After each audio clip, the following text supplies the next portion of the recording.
Thank you all for joining us today. There's a lot of you out there, and we really appreciate the turnout.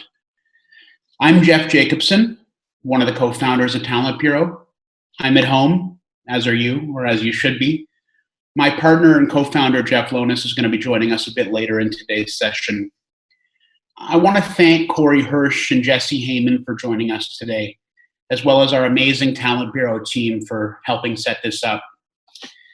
Corey Hirsch is a person with an esteemed hockey career as a player and now a broadcaster, but really his second act started a few years ago with his Players Tribune article talking about his life and his trauma. It stopped not just the hockey world in its tracks, but the sports world and beyond. And it took an incredible amount of courage.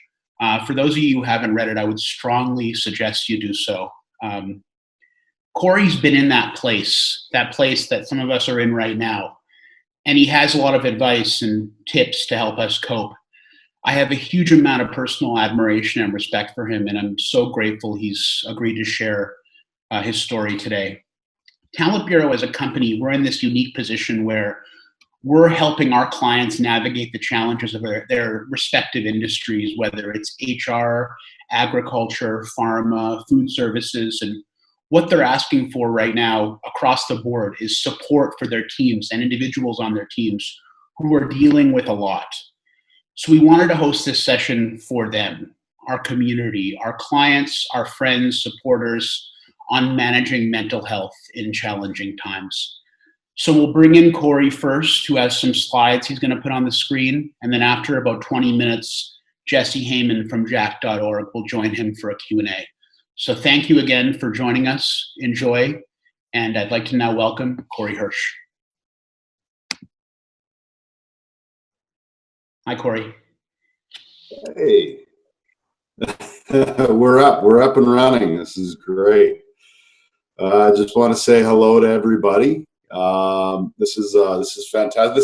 This is new for all of us. This is doing my talk like this is a great way to reach a lot of people, actually, and it's a genius. So thank you, Jeff, for putting this together, and thanks, Jesse, for being here with us. There's probably going to be some glitches here and there, and as we try and get through this, I'm going to tell you a little bit about my story. I'm going to tell you a little bit about things that happened to me and things I do to deal with anxiety, depression, and what we can do while we're stuck in this. This is strange, bizarre times for everybody. There's so much uncertainty. And when there's uncertainty, what happens is that if you have mental illness or mental health issues, or even if you don't, the anxiety that comes with uncertainty is sometimes unmanageable. And it can be very difficult to deal with. And the one thing about anxiety and depression that I will say before we start, though, is that the things that we're going to talk about aren't going to be an end-all, cure-all to everything that's going on in your life, but they're going to help. And we need to be able to make good decisions. When I have a lot of anxiety and depression, I have a tough time making good decisions. So through this, hopefully we'll learn something, we'll teach you something of things that help me, and we'll start from there. But in the meantime, I'll just give you a little bit about my background and my story. So we can get this started. And we'll go from there. So is it up and running? Are we good? I don't know if we have it, but hang on.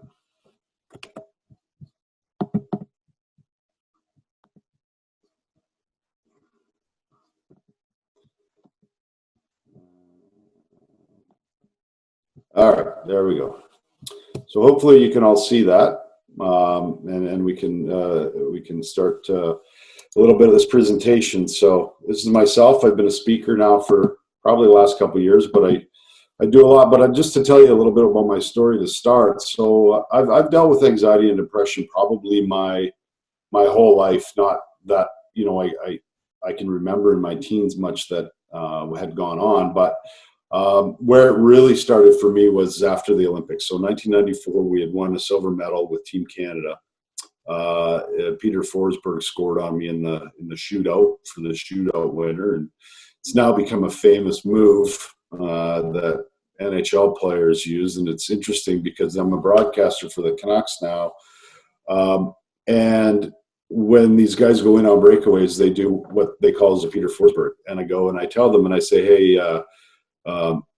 that move was named because that's how Peter Forsberg scored on me. And these kids now that I think Brock Besser and Elias Pettersson are 19, 20 years old, they weren't even born in 94. So they look at me like I'm ancient and they don't even know that that's what the move was named after. But pretty cool. I guess you got to be relevant for something. But anyway, so after the Olympics, I had gone on to the New York Rangers, where we were on a run for the Stanley Cup in 1994. I was the third goalie. Mike Richter was playing. Glenn Healy was the backup, and I was kind of the extra. So really, this should have been the time of my life. This should have been some of the greatest moments ever. I just finished playing in the Olympics. I was 21 years old, and on the run to Stanley Cup with the New York Rangers. And probably about 2 weeks into that, I went out with some friends one night and just got some ridiculously dark, deep, terrible thoughts that I didn't want to have there. And the harder I tried to push them out, the more they just kind of circled around and would attack me from another direction. So I went to bed that night thinking that they would go away in the morning. And then the next day I woke up, they were still there. So these thoughts would plague me 24 hours a day, 7 days a week, relentless, not stopping, for the next 3 years. The anxiety that came with that, the depression, the panic attacks of not knowing where this was coming from, trying to figure out what was happening and going on in my brain was debilitating. It was to the point where I couldn't get out of bed. There was one point during the Stanley Cup run with the New York Rangers where I had to call my own mother out to help me because I could barely get out of bed to get practice. And I didn't want anybody to know. I was ashamed. I didn't want anybody to know I was had a mental illness, or I didn't even know what it was myself. I just knew that I had to hide it. And there was a stigma back then. So what ends up happening is we end up going on a run with the Stanley Cup with the New York Rangers. They win the Stanley Cup. And I am absolutely a disaster. I'm struggling so bad, like day after day, panic attack after panic attack. I don't know what's going on. I blow out of there. I go home thinking that when I get home, everything will change. Everything will be fine. Well, you can't run from mental illness. You can't run from mental health issues. You can't run from anxiety. You can't run from depression. So when I got home, it was all still there. So, fast forward a couple of weeks after that, feeling hopeless, I would make an attempt at my own life, feeling that there was no help, no hope, no anything. And thankfully, unsuccessfully, I was still here. I decided that I would hide my mental illness and just live my life, and nobody would know, and I would just function and try and make the NHL and try to be a player and just hide it. So I ended up, the Rangers kind of get an idea of all this because something's wrong. I'm late for practice. I'm late for meetings. I don't stay out. I don't work out. And these are all because I'm struggling inside with mental illness. All the signs and symptoms were there, but they traded me to Vancouver, just to kind of get rid of the problem. But by this point, I'm still functioning. So I get to Vancouver, my first year in Vancouver. I have an outstanding year. Basically because everything's new. I'm functioning. I'm still not well. But the drive to make the NHL was greater than, what I was going through. So I ended up being on the NHL rookie team, have an outstanding year, but I'm still getting plagued by all these thoughts, but I'm still hiding, because I'm ashamed. There's a shame and there's a stigma to mental health, especially back then. If anybody, heaven forbid, the coach knew that his goaltender had a mental health issue or he had some funky thoughts that people wouldn't understand, they would have got rid of me. So you hide them. Well, the following year, the wheels come off. I get to a point where I'm debilitated again. I'm having panic attack after panic attack. I lose probably 30 pounds. I'm trying to play in the National Hockey League at 140 pounds. Guys are starting to notice, again, late for practices, late for meetings, withdrawing, not going to dinners. I remember going to a particular dinner at one point, though, with a team where I ordered a meal. It was in New York. The meal comes, and I take one bite, and I can't finish it. I can't. And one of the players, Dave Babbage, who's a good friend of mine, looks at me and goes, Hershey, what's wrong? Like, why are you not eating? And I'm just like, oh, nothing. I'm good. Just still trying to hide it. Gets to the point where we're in New York, and I'm non-functional at this point. I'm in the net. We play that night. I play terrible. Next day we play New Jersey. I'm supposed to get the start again. And I can't do this to my teammates anymore. I have to get some help. Because I'm not playing well. I'm not feeling well. The panic attacks are debilitating. And I had two choices. I could either go get help or I could end my life.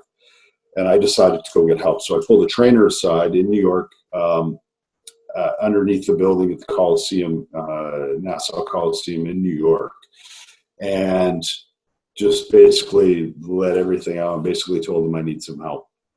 So coach calls an emergency meeting, and everything just kind of gets swept under the rug that I wasn't going to be able to play, that I was sick, but please don't tell the media what was going on, that everybody would say I had the flu.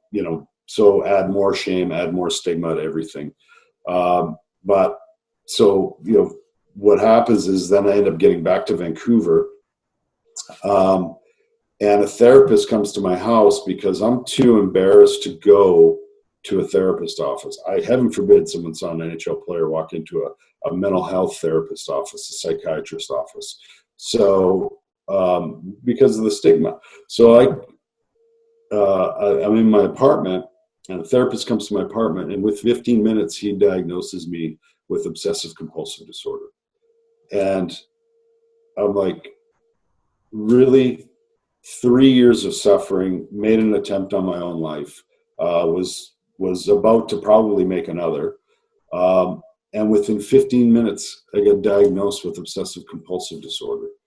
So all those years of hiding and suffering, and I didn't have to. All I had to do was reach out and get some help. Instead, I wasted 3 years of my life not knowing what was going on or what was happening, and probably through an NHL career, because I was afraid of the stigma, the attachment to the stigma, the shame, the embarrassment, all of those things.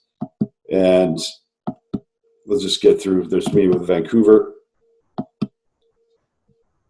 So fast forward 10 years, I finally get the proper treatment because I go through about 6 different therapists because we have a lot of issues with therapists and finding the proper help. But I finally get the proper help, and I go on from there. And 10 years after that, I share my story in the Players Tribune, and terrified of what was going to come out of my story in the Players Tribune, what people would think of me, what was this going to be. But I just knew my story had to get out there because I knew there was a lot of other people struggling just like me out there. And today, the Players Tribune article is still the most clicked on article in history of the Players Tribune. I think it had 2 million hits in 2 hours, and there's been like Derek Jeter's been in it, Doug Gilmour, lots of bigger talents than I was. But the story resonated because I think there's a lot of people that are struggling out there, with mental illness, and we really blew the doors off of it. But what it showed me is that there's so much love for people with mental health issues, mental illness, that we have nothing to be ashamed of. That you shouldn't be ashamed that our physical bodies and our minds are separated for some reason when they're the same. We expect our brains to be perfect. We expect people's brains to be perfect. That's impossible. Our brains are the most complex things we have. They're going to break. We need to be able to help people when they do. Just like our bodies break, our brains are going to break. So that picture there is me broadcasting for the Vancouver Canucks. And this is me now today. I speak on mental health. So those are kind of the Coles notes of my story.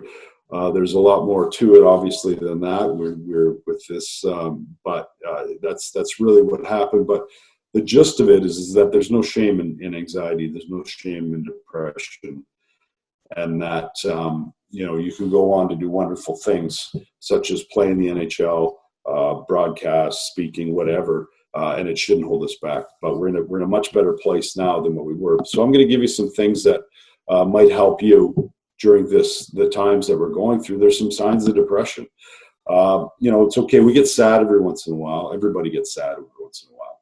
But if it becomes prolonged sadness, hopelessness, severe negativity, loss of joy in anything, well, that's time to probably reach out and get some help, and to ask somebody for help. Difficulty making decisions. I will talk about that. When we're through this, we need to be able to make good decisions. We're going to be in a different place in society and personally, whether it's financially, whether it's dealing with children, whether it's dealing with your job, whatever, we're going to have to be able to make the best decisions that we can. Debilitating fatigue. If somebody's sleeping all day, someone's in their bed, they can't get out of bed, that's a sign of some severe depression going on. Like I said, sometimes we all get sad. We all get sad through things, but when it gets to this point, you need to really reach out and get help. Some signs of anxiety, constantly feeling on edge. Who doesn't feel on edge right now during this? I mean, every day I'm struggling with this.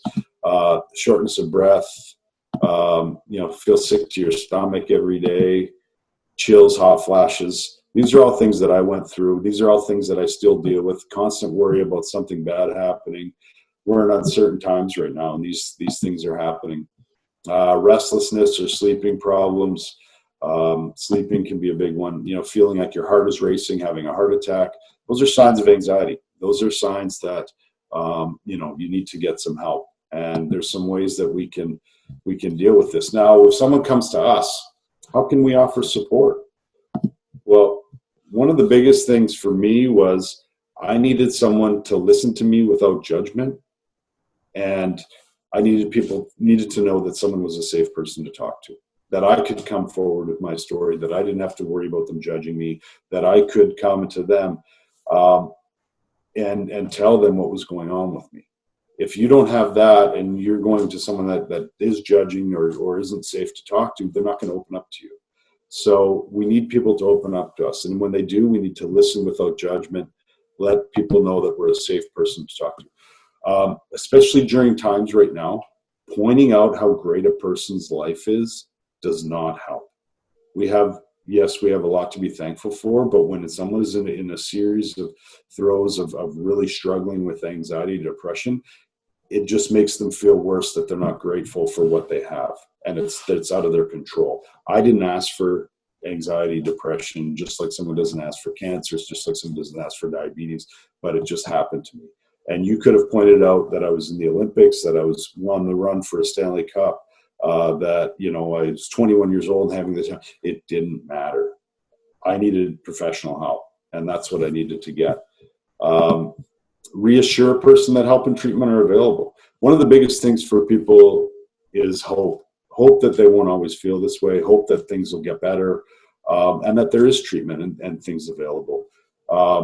And I remember going to bookstores back then, because we didn't have internet, and looking for any signs of hope that someone had gone through what I was going through and get better. And I found nothing. And I found that so discouraging. And that's why I came out with my story in the Players Tribune, because I promised myself that day that if I ever got better, I would move forward and I would one day help somebody else and let them know that treatment is available, help is available, that things do get better. Encourage people to talk to professionals. There's professionals out there right now. So we can't go see somebody, but I do therapy a lot of times via on a screen. Like I'll do like this, or on FaceTime, or I'll do that a lot with my therapist. I have a therapist like I have a doctor. I have one that I can call and that I work with. And a lot of times I travel, so I'm able to do therapy like this, just by doing Zoom or whatever it is, Skype, whatever you need to do. If it's really serious, you need to tell somebody else, someone that can help. Mental health takes a village. It really does. If you saw, we can remember back to the picture of me with the Stanley Cup, like those should have been the time of my life. Like if you say that picture, you can't see mental illness. You look like a kid that's a 21-year-old kid that's got a Stanley Cup. You should, but really how badly I was struggling inside, the anxiety, the depression, the panic attacks, you can't tell by that picture because you can't see it. So mental health takes a village. We need everybody involved, and we need people to come forward and tell you. And when they do tell you, It's to tell somebody that can help, whether it's a professional or whether it's somebody you trust, so that everybody can be involved in helping this person and whoever it is or what they're doing. Self-care strategies, these we need more than ever right now. Healthy eating. This is a big one. So as a professional athlete, I was always taught that healthy eating, I always taught that it would make me bigger and stronger and faster, and I'd be a better player. What nobody told me, though, is that everything I put in my stomach goes directly to my brain. It affects how I think. It affects what I do. So right now, with what we're going through, you know, and I will say this, and this isn't a PSA from Hirsch, but alcohol is not our friend. A lot of, you know, there's things that it's okay to have a drink. It's okay to, you know, do this. But during times like this, excessive drinking can become a serious problem. I've had to watch what I'm drinking right now, because it's easy to fall into that rut. Every day is a Saturday right now. Every day is a Sunday, with no work the next day or nothing. But what happens is that it'll affect you the next day. You know, anxiety, depression. The next day after drinking is a massive problem. You know, and again, this isn't a PSA. It's okay to have a drink or two, but just monitor what you're drinking. If you do drink, if you don't drink, great, all the better. But it's really easy to fall into that rut, and alcohol is not our friend through this. It really isn't. You know, that's just something that I've learned myself, that I know that the next day after drinking, I have more anxiety, I have more worry, I would just want to sleep all day, or depression takes me time to get out of that. You know, and as far as our brains go with nutrition, we want to put good things in our body so that our brain can function properly. It's like a car. If you put, you know, a can of Coke in a car, it's not going to go anywhere. If you put good gas in a car, it's going to drive. Same with your body, same with your brain. Healthy sleep. You know, trying to set a routine of bedtime right now, because it's easy just to stay up till midnight, 1 o'clock, get up at 10 the next day. You know, and that can set in depression as well. So trying to set a routine of bedtime, 10 o'clock, whatever it is, that should help. That should help with these things and help with your anxiety and depression. Physical exercise. This is a big one. I know that if I don't exercise, if I don't get something done physically, I'm not good for anybody. I'm not good for myself. I'm not good for anybody around me. I'm a different person. And once I exercise, though, the endorphins come up, and it makes me feel better. And through this, it helps with my anxiety and depression. And again, I go back to making good decisions. These are things that will reduce our anxiety, reduce our depression, so that we can make good decisions in life. You know, physical exercise can be good. Get outside, go for a walk. Just do something for you. It can be anything. Can we go for a run? Whatever. Right now, that we can't go to the gym, obviously, but you know, we can still run outside. We can still go for a walk. We can still get outside. We can still do something physically. Taking a time out from technology, that's a big one, especially right now, because if we're on Twitter, and I'm on Twitter, there's not a lot of good news on Twitter right now. There's not a lot of good news in the world right now. So take a time out from that. You know, put your phone down, set it aside, go do something for you. Right now, I've been doing jigsaw puzzles, practicing my guitar, you know, doing things like that, playing a lot of PlayStation, which probably isn't taking a time out from technology. But these are things that we can do that can just help us get through these times. Relaxation exercises. So you can just take 5 minutes a day, and it's just breathing. So I'll just sit here and I'll just breathe in. I'll breathe in like 3 or 4 deep breaths, take them in, and then release them, and continue to do that. And that's like almost like a meditation. There's apps. There's Calm app. There's Headspace. There's MindRight has an app. There's all sorts of apps out there for relaxation exercises to reduce anxiety, to reduce depression. These are some things that you can do. Managing your time. Right now, there's not a lot of things going on. Work-wise, if you're still working, that's great. But if you're not, managing your time so that your day just doesn't slip away into anything, and just doesn't slip away into the oblivion. Again, you know, setting a routine, a bedtime, getting up, at a certain time, setting aside to make calls, setting aside time to do something for you, for your kids, whatever it might be. Managing your time will help get you through this. Something you enjoy. Try and do something you enjoy every day. We're in such a tough time right now. Take a time out for you. Take 10, 15 minutes for you. If that means, just sitting and having a coffee quietly, or doing a jigsaw puzzle, or doing whatever, or reading, or, something, whatever it can be. Do something you enjoy every day, 10 to 15 minutes, whatever you can do. Talk to others. For me, the big thing with this is that connect with others. I withdrew. So when I start to struggle, when I start to get depressed or anxiety, I'll withdraw. And what happens when I do that, I get worse, because then I get into my own head and I get into a zone and I can't get out of it. But talking to others will help. So I have 2 or 3 friends that when I'm struggling, I'll reach out to them and I'll be like, hey, I'm struggling. Can you help me? I can't get out of bed today. And I have one friend, and I'll tell you a little story. So I have one friend that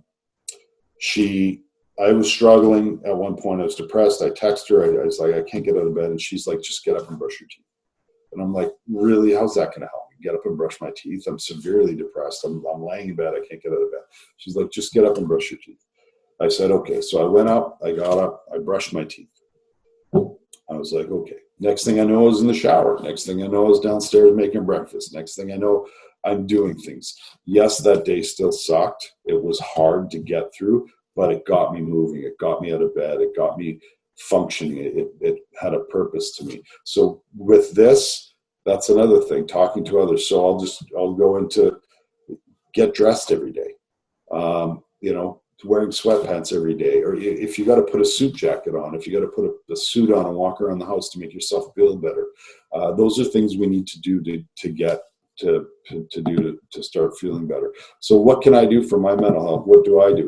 Well, I do some yoga. You can get online stuff. YouTube has a ton of stuff. You can do some yoga. It's mind, body. It's great stuff. Meditation, just like I said, those little breathing exercises. The app Calm, Headspace, there's a bunch of others. I'm sorry if I'm not mentioning them all. Use them. It keeps us grounded, keeps us with what we're doing. Fitness, we talked about fitness, getting out, doing something. Nutrition, again, I'll reiterate with, watch your alcohol monitoring, all that, good things in your body. It's easy to put on 5-10 pounds during this because we're not doing anything, and it's not going to make us feel any better. And it's not going to make us feel any better about ourselves. And if we do, it's okay. I think I've put on a good 5 pounds right now. I'm trying hard not to. But we want to feel good about ourselves, and we want good things to feel good about ourselves. Talk to a therapist, a professional. There's lines out there. There's phone lines if you really need it. I don't know where everybody is in a space today, but there's suicide hotlines. If you need it, please use it. There's all sorts of different things. Try and connect with a therapist or professional if you can. Like I said, you can do video via Skype. I have a therapist like I have a doctor. I don't always use my doctor. I don't always use my therapist. I might not use my doctor for a year. I might not use my therapist for a year, but I know that they're there when I need them. So if you need a therapist or professional, I'm asking you to help somebody. If it's really bad, there's a huge stigma on medication. I would not be here today without medication. I wouldn't be. Medication helped me through a lot of things. And I know that it's there if I need it. You don't always have to be on medication your whole life, but there's a massive stigma on medication right now that, take your happy pill or, to try and make people feel worse for taking medication. We don't shame people for taking medication for diabetes or heart disease or anything like this. But if they have mental health issues or anxiety or depression where, you're really struggling with it, why do we shame those people? That's not right. That's not fair. And medications has saved a lot of people's life. Yes, we have a long way to go with medications, but medication is something that if you need it, it's there. If I need it, I know it's there for me. I want to talk a little bit about masculinity. So masculinity kept me from getting help. My own ego, my own manliness, don't talk about things, suck it up, don't cry, don't tell anybody, deal with it yourself. Well, where did that get me? It almost killed me. And masculinity, you can still be a man and still get help. You can still be a man and talk to a therapist. It doesn't make you any less of a man. I'm not any less of a man for what I went through. I'm not any less of a man for the things that happened. I played in the National Hockey League. I'm an NHL broadcaster. I speak. I've coached in the National Hockey League. It does not make you any less of a man to reach out for help, or females for that matter. It does not make you any less of a person reaching out for help. In fact, it's a strength. You know, if we have an issue with something we don't know, we study it. We go to get it. But if it comes to our mental health, we think that we have to deal with it ourselves. No, there's professionals out there that can help us, that know more than us, that we can tap into. We're almost done here. Lastly, so these are athletes. These are people that struggle with mental health. DeMar DeRozan plays in the NBA. Kevin Love's come out with his stuff. Michael Phelps, Brandon Marshall's in the NFL. Hall of Famer Clint Malarchuk's a good friend of mine. Clint called me last week checking in on me. Hey, you doing okay? I'll call Clint. We'll call each other. We'll try and check in on each other. Lamar Odom played in the NBA. Clara Hughes, she's an Olympic gold medalist, female. Theo Fleury, we've heard his stories. Robin Leonard, bipolar, is still playing in the National Hockey League. He was probably a top 3 goalie in the National Hockey League. Was a finalist for a Vezina Trophy. Sheldon Kennedy, this come to stories of his abuse. Michael Phelps is one of the biggest stories for me, because this is a guy that suffered from depression and won 23 gold medals. I was terrified that a coach would think that if he had a goalie that had a mental health issue, that he couldn't win with him. So that's why I didn't tell anybody. Michael Phelps, 23 gold medals. He's an athlete. I would take him on a team any day. Just because you have mental illness or suffer from anxiety or depression doesn't mean you can't be successful. So lastly, I just thank you for listening to me and my story. And I hope some of those things are helping you in questions. But I just want you to remember, when you think of somebody that suffers from anxiety, depression, mental illness, I want you to think of me, and that we are going to get through these times. They're just tough times right now. And we talk about resilience. The gist of all of this talk is that people look at me, and Jeff said it earlier in his speech, that I was courageous and all this stuff. I don't find myself to be courageous or anything. I find myself that resilience had played a big part in this. And I learned this growing up through junior, playing in the National Hockey League. And what it does is, when you're faced with something, you don't really have a choice. You have no choice to be resilient. I had 2 choices. I could either take my own life, or I could get help, be resilient, and move on and try and figure it out and try and do those things. And this one's not an option, because, there is help available, that there is hope available. So when you think of someone with mental illness, anxiety, depression, I want you to think of me. I want you to remember me. And I want you to know that you can be successful. This isn't me, having ego about myself. These are things that there's wonderful people. Played in the National Hockey League, coached in the National Hockey League, been on Sportsnet, HockeyNet in Canada as a broadcaster, and now I'm a radio broadcaster for the Canucks, and I speak to people. So there is no reason why, if you suffer from anxiety or depression, that you can't be successful, and that we are going to get through these times. And these things that I showed you, no, they're not a cure for what's going on right now. But what they do is they'll help reduce your anxiety, help reduce your depression, so that we can see things clearly, so that we can make good decisions when we need to make them. Because we are going to get through this. And when we do, it's going to be awesome. We're going to appreciate things more.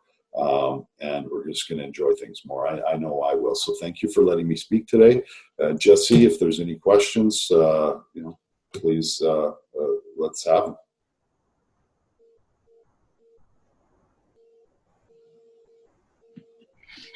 Hey, Corey. Thank you. Yeah, thank you. So, quickly to introduce myself, my name is Jeff Lonas. I'm one of the partners at Talent Bureau, and just thank you for sharing your story. That was That was fantastic. I've obviously heard it before, but it still catches me each time, and I appreciate, I appreciate the way that the answers to this, and although the spectrum of mental illnesses and mental health is wide and deep, and there are large challenges that need a lot of support, but really, and as you put, some of the answers are very simple, and we just need to get ahead of it and to do the simple things that some of us are doing every day and some of us are just skipping out on. Eating well, the alcohol point noted, a little bit of yoga, setting an intention for the day. So just, thank you for sharing that. We certainly appreciate it. I'm going to bring in a friend of ours, Jesse Hayman, from jack.org, an organization and a person who's a trailblazer in mental health space as well, who's going to have a Q&A for about 15 minutes or so, and then we'll go from there. So thank you so much again, Corey, and Jesse, take it away. Awesome. Thanks, Jeff. I just want to start by quickly thanking Talent Bureau, both Jeffs at Talent Bureau and ADA. Working with you guys is always a breeze and always a pleasure. And I think more so, everyone's business is affected in pretty incredible ways right now, whether you're own a business, whether you're an employee, we're all thinking about it and have it on our mind. And I think it's just amazing at a time when obviously booking speakers is tough when no one's at events or events aren't happening. And I think for you guys to take this moment to lean into the mental health side of it, I think speaks volumes about you guys as people, which I obviously know, but want to thank you for it. So I'm done with that. Corey, I want to start by saying I pulled out the Xbox for the first time in a few years. And I went through a full season with the Leafs, and I ended up into the playoffs and lost in 4 games to Boston, which was not shocking, but just too funny. I've been leaning into a little bit for just some relaxation because I am still working at the end of a long day. But I want to say I've been following you for a couple of years, at least a few years, from the mental health side of things. Obviously, I knew you as a player. But I want to maybe argue with you for a second. You are extremely courageous. And I say that because, athletes, obviously, you can look at professional athletes and say, like, you're in a position of spotlight. You're looked at as a leader. It's easy for you to talk, but you can look at what's happening out there, that list that you sent.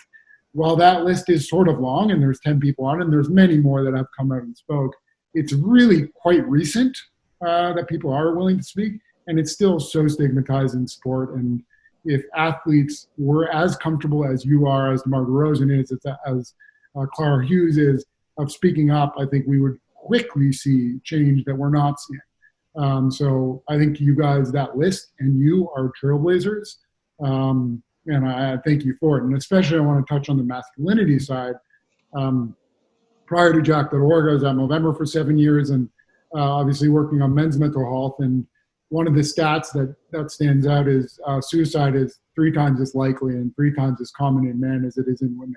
Yeah. And that, I think, simply goes down to, or at least starts with how we're raised.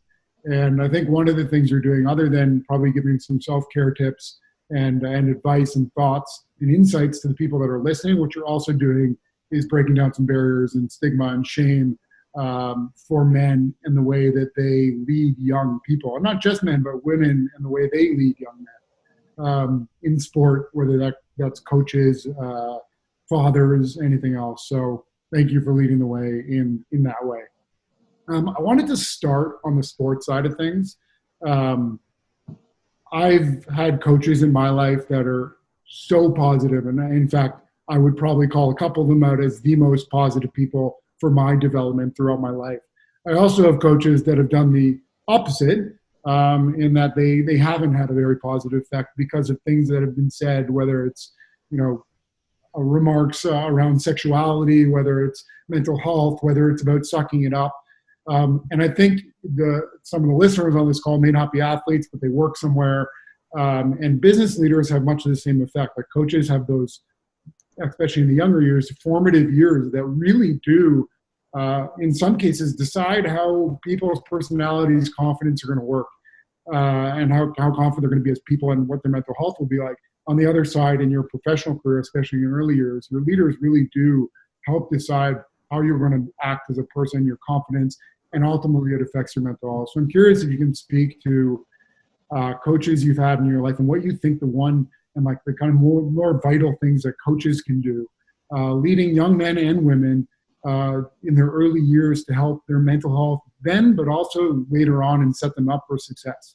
Yeah, there's such a big shift right now in the way coaches are coaching. I think this generation demands a little bit more explanation than what my generation did. You were told to go through a wall, you just did it. Now, with the internet and everything and all the information that it's at our fingertips, you get that question why, and it's a great place to be. But for me, it's about creating a positive environment, and then as a coach or whatever, letting your players or people, parents, whatever, letting them know that if there's an issue going on as far as anxiety, depression, anything, that you're a safe person to come talk to. So it's the same thing as some of the slides that I put up about, what can we do?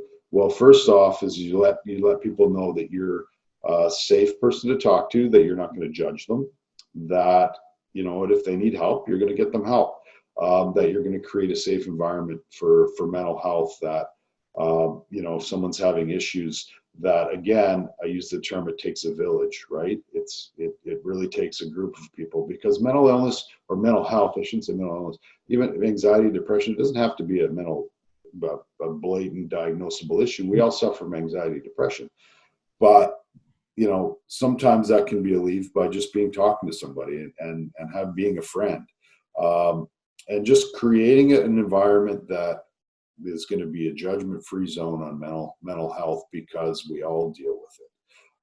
And then moving forward, I'm hoping that is really the case. We're just going to continue to create that. Like in my house, we always talked about mental health because I knew the issues that I had. So sure enough, my daughter comes to me when she's 15, because genetically, there's a lot of connections between mental health and genetics.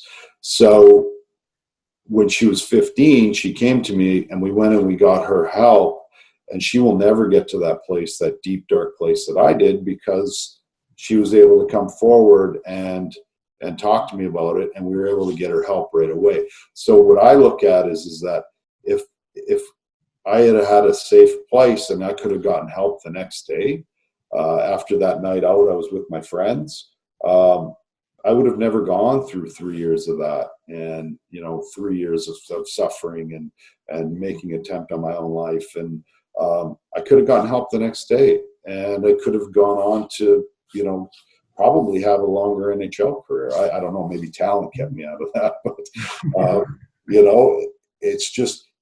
it's no different. If you break your leg, you don't wait 3 years, or we don't shame people into 3 years of waiting. You go and get help the next day. And it's the same thing for mental health. But we have a stigma, and people wait too long, and it wraps. So just to wrap up your question is, make your area a safe zone for people to come talk to you on any team, if you're a coach or anything like that. That's great, Corey. Thank you. I think one of the interesting parts that I hear from what you're saying, or pull out from what you're saying, is I'll explain Be There Later, which is a resource we have for people to learn how to support each other. One of the golden rules on it is know your role.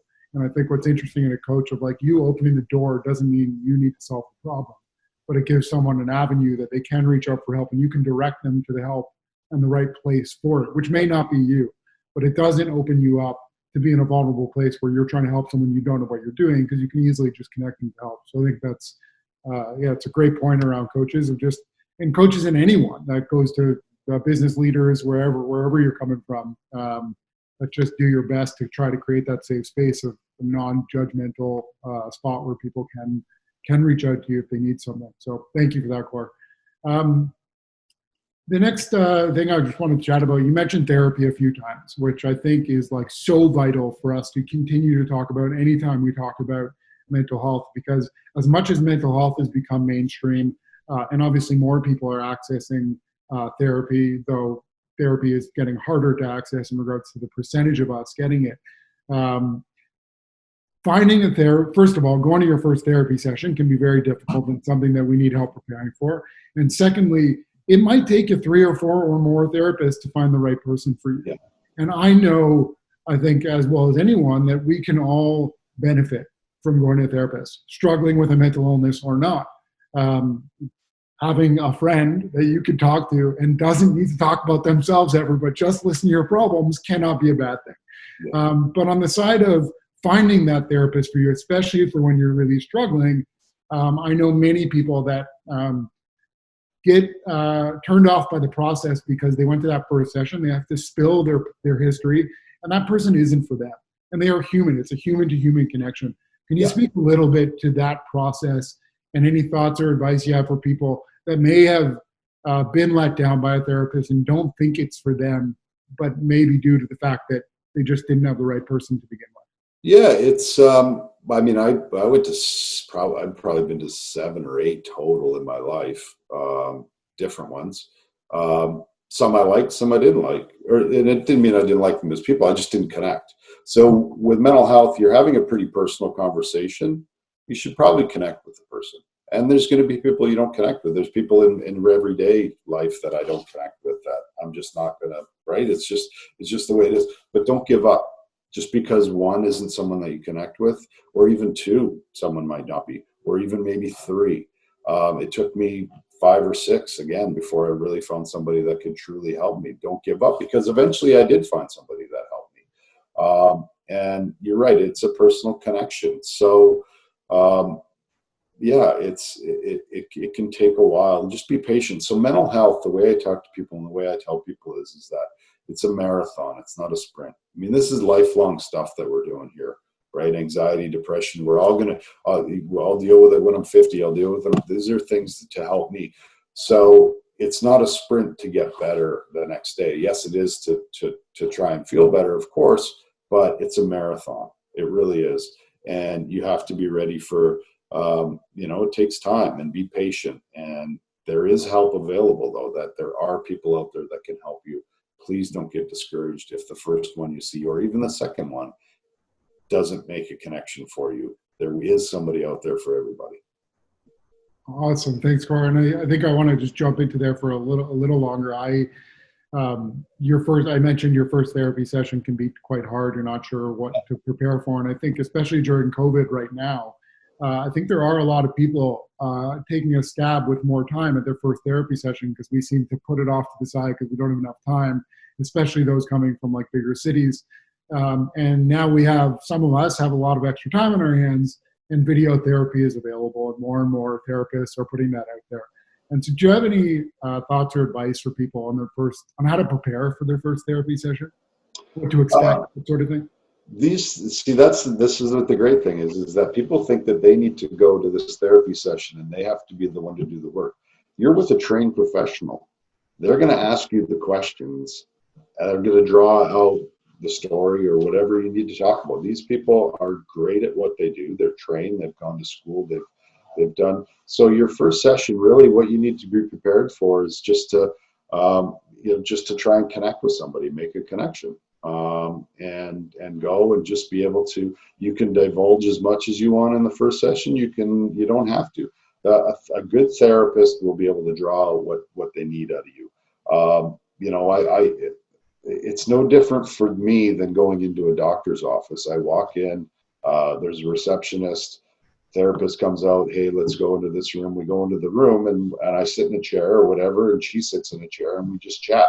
When you go into a doctor's office, it's the same thing.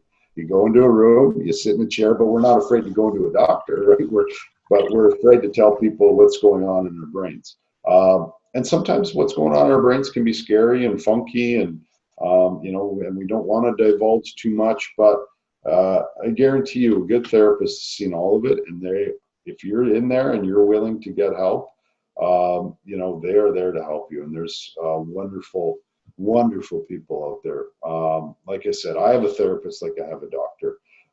It took me a little bit to find one that I connected with like that, but now that I have one, I just call up, hey, do you have an appointment? Or do you have an hour here or there?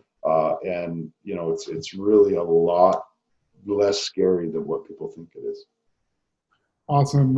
Thank you so much. I think that's perfect. And I think it's a conversation that we don't have enough around therapists and trying to break down the stigma there, because I think, like medication, there's huge stigma that people have around going to talk to someone in fear, I think. So thank you for that.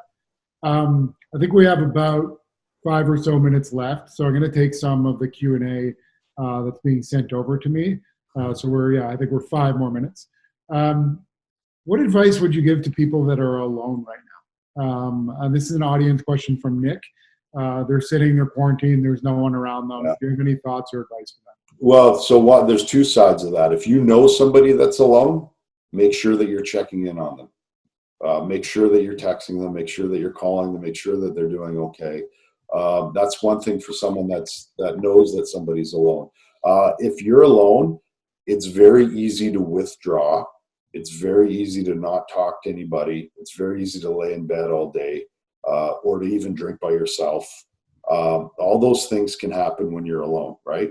What you need to do is you need to force yourself to try to FaceTime with people, any kind of human interaction you can get.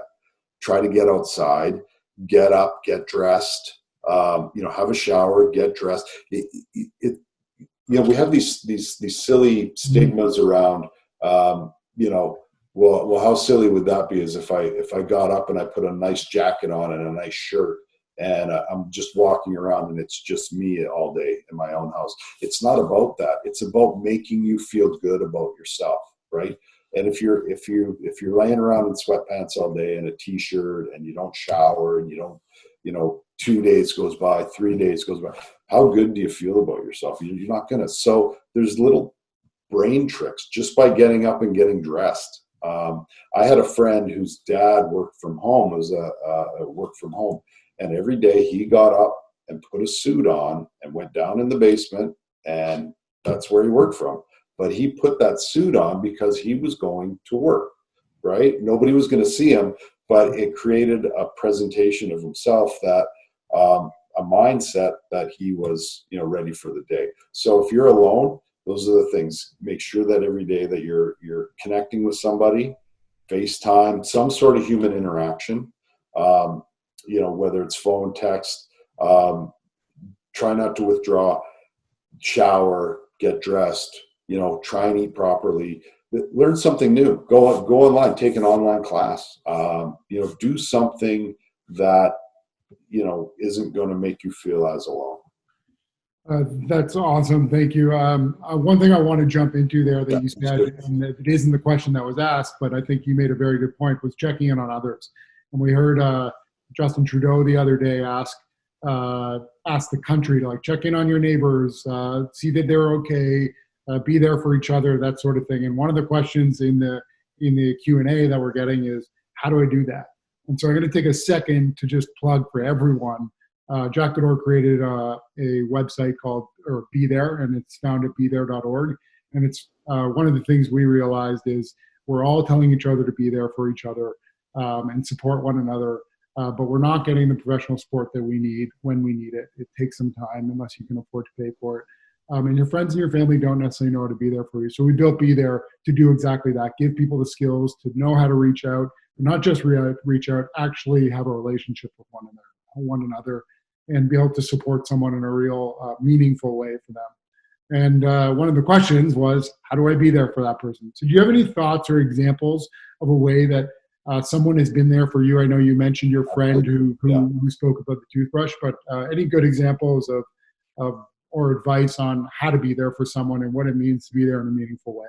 So Clint Malarchuk's a friend of mine and a mentor of mine. Clint Malarchuk went through a lot. His story is incredible. You can look it up on YouTube or whatever, on Google. But he just called me the other day. How you doing? Right? Or just send a text. How are you? You okay? Right? That's all you need to do. It's a conversation starter. You really don't. It doesn't have to be extensive. Like me and some friends will. I'll get a text, hey, you doing okay? I'll send it back and be like, yeah, I'm doing okay. Just doing a jigsaw puzzle or whatever I'm doing today. How are you doing? They'll send a text back, and then that's it. But we check in on each other. It doesn't have to be a long, extended conversation. Just make sure that, we're checking in on each other, and you never know. I had a friend that is really struggling, a former had an addiction to alcohol, and she's having a tough time right now because when you have any kind of addiction, this can be ripe for it right now with what's going on. But we talked for about an hour. We came up with a game plan for her of what to get through.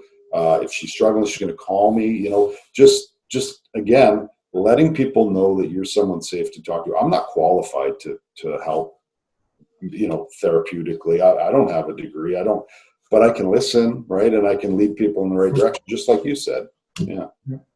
And I think one of the trends that we see all the time is people that have supported others during their mental health struggle or during a moment or illness often feel guilty that they haven't done enough. And on the same side, if you go talk to the person they've been supporting, they often have a person they refer to as their rock.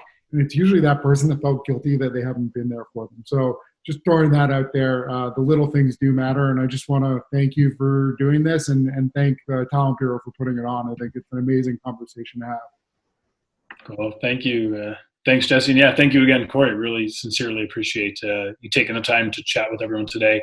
We had a pretty wild number of people join in, and I think that speaks to you guys and your expertise and skill, but also just to the need right now. And thanks to everyone for asking questions. We obviously didn't get to too many of them, but we'll follow up with some notes on this as well, so people have it. Again, guys, Jesse, thank you. Corey, thank you again for today, but also for being someone who shared your story in general and trailblazed in this place that needs it. We're really thrilled we get to be a part of these conversations in lots of industries and associations and organizations, and so happy to bring one to our community today. Thanks for everyone for tuning in, and if we can ever be of help with helping connect with folks like Corey, we're here to do so. So thank you so much, and enjoy your day and take care during this time. It was awesome. Thank you, guys. Really appreciate it. Thanks, everyone.